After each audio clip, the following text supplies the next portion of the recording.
Good day everyone. In this video, we are going to discuss the world's first microprocessor, which is the Intel 4004. Now let's get deeper and discover how the Intel 4004 helped usher in the modern electronic era. In 1969, Basicom Corp of Japan approached Intel to design 12 custom chips for its new Basicom 141PF, or the new printing calculator.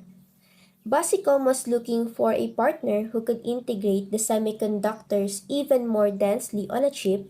That is why they approached the Intel Corporation, because during that time, Intel was one of the manufacturers with the greatest available integration density.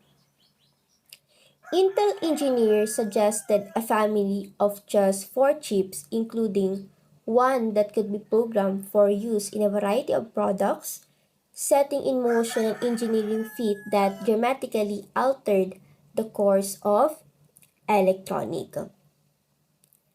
The chief designers of the chip were Federico Fagin and Ted Hoff of Intel and Masatoshi Shima of Basicom. One of the Intel's employee, Ted Hoff, formulated the architectural idea in 1969. So sa kanya nanggaling yung maging concept ng MCS4 project. However, he did not take part in the development of the first microprocessor. Intel designed a set of 4 chips known as the MCS4, which included a central processing unit chip, the famous 4004, as well as supporting read-only memory chip for the custom applications program, a random access memory chip for processing data, and a shift register chip for the input and output port. Federico Fagin, the sole chip designer among the development team of the MCS4 project, was the only one with experience in MOS random logic and circuit design.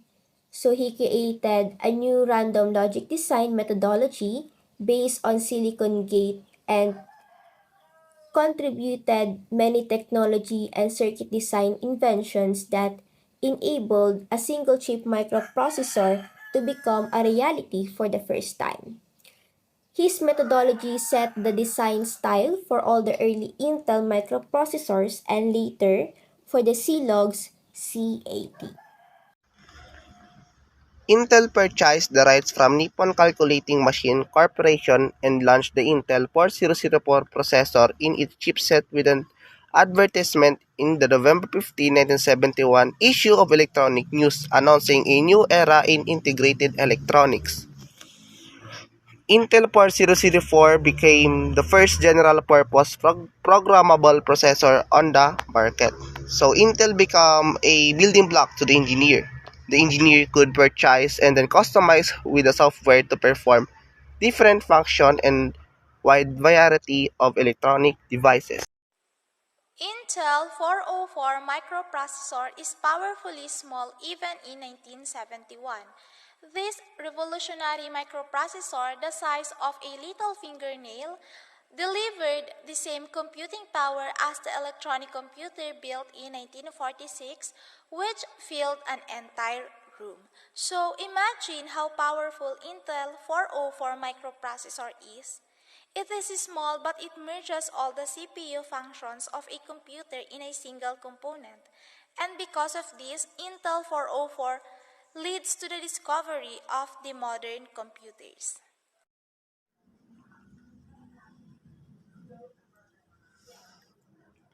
In November of 1971, a company called Intel publicly introduced the world's first single-chip microprocessor, which is the Intel 4004.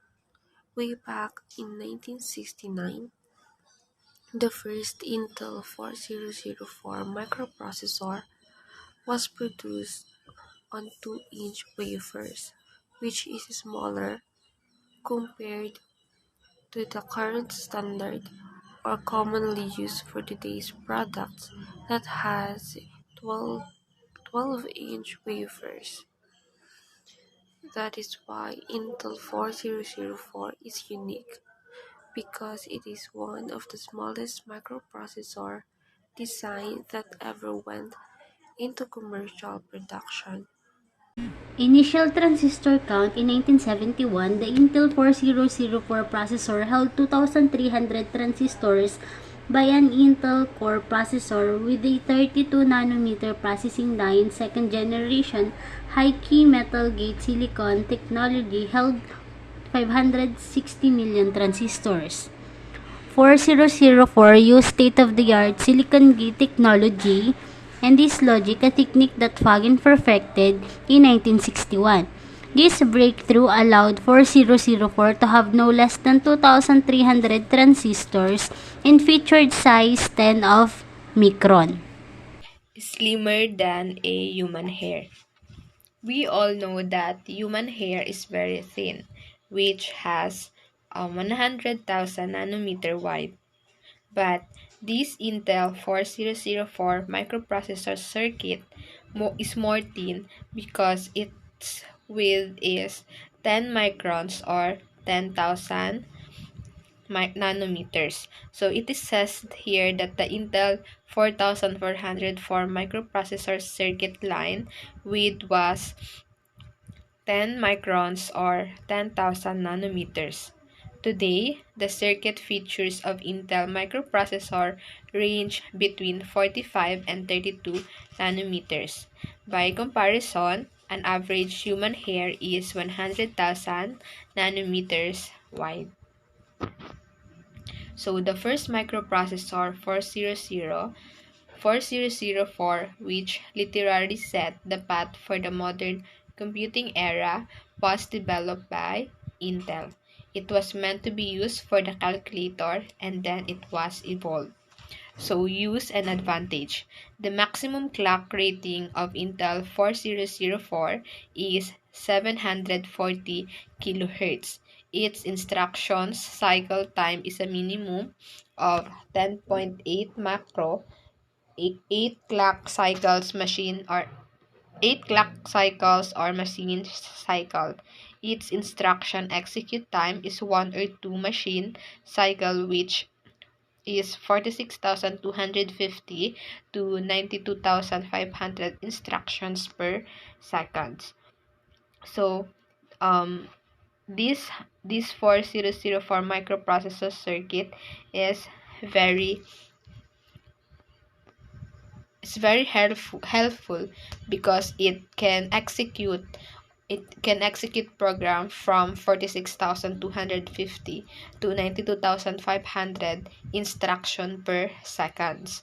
So the first commercial product to use a microprocessor was the Bosicom calculator 141PF. The 4004 was also used in the first microprocessor-controlled ping-pong ball and a prototype produced by Dave Nutting Associate for Bali in 1974.